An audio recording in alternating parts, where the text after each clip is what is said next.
भारत में बन रहे इन अवसरों का लाभ उठाने के लिए मैं कुछ उदाहरण आपके सामने रखना चाहूंगा।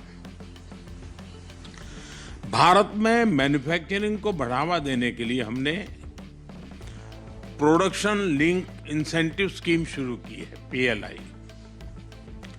इसके अंतर्गत फूड प्रोसेसिंग से लेकर टेक्सटाइल जैसे 14 सेक्टर्स में लगभग $20 बिलियन का सपोर्ट दिया जा रहा है। मैं आप सभी को इस मैन्युफैक्चरिंग मोमेंटम का हिस्सा बनने के लिए आमंत्रित करता हूं। भारत में airports, regional connectivity, air cargo और टूरिज्म तेजी से बढ़ रहे हैं। भारत आज दुनिया का तीसरा सबसे बड़ा डोमेस्टिक एविएशन मार्केट है। हम मिलकर कार्गो कॉरिडोर्स, फ्लाइट कनेक्टिविटी और ज्वाइंट टूरिज्म पैकेजेस बना सकते हैं।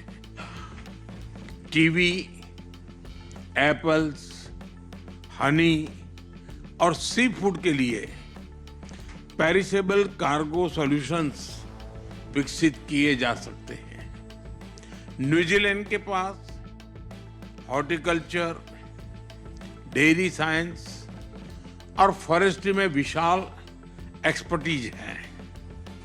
भारत के पास कंज्यूमर मार्केट, फूड पार्क्स और एग्रीटेक टैलेंट की ताकत है।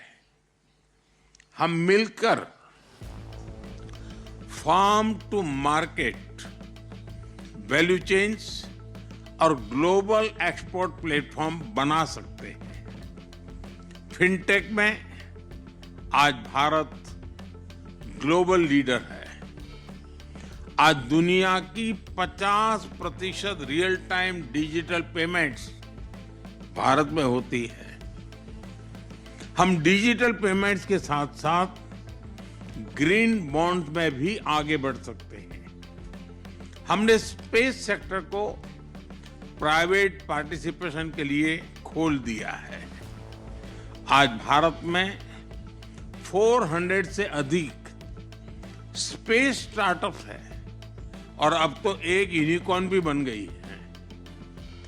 दोनों देशों की कंपनियां भारत के स्पेस इकोसिस्टम के साथ मिलकर स्मॉल सैटेलाइट्स, रिमोट सेंसिंग और ओशन मॉनिटरिंग में काम कर सकते हैं। भारत में स्मार्ट सिटीज मिशन के अंतर्गत 100 सिटीज में 8,000 से अधिक प्रोजेक्ट पर काम हो रहा है।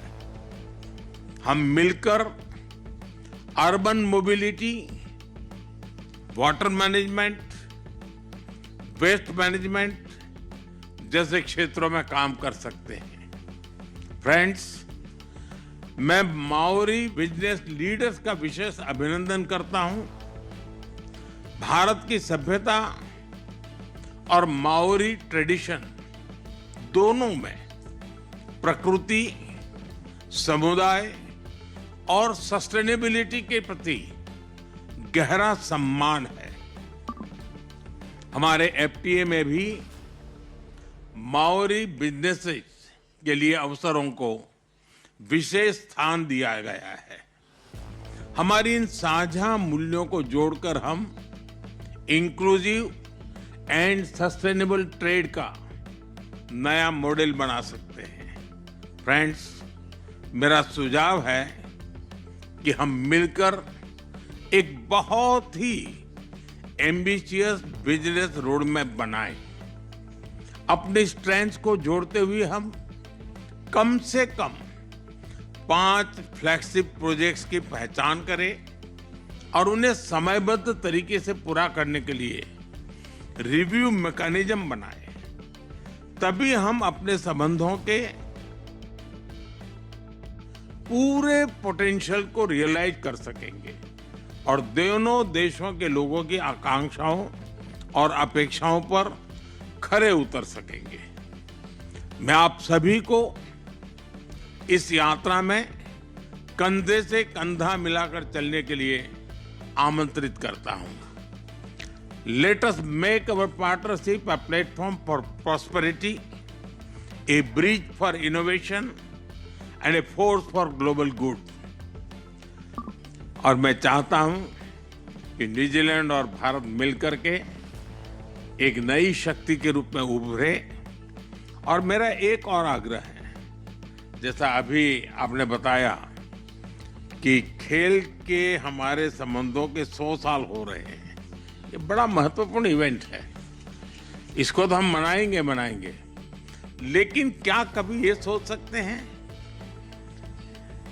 कि 35 से कम उम्र के बिजनेसमैन ऐसा एक बड़ा डेलीगेशन भारत आए और भारत से भी 35 से नीचे की उम्र का एक बिजनेस डेलीगेशन न्यूजीलैंड आए, ताकि हम एक नई पीढ़ी को हम तैयार करें।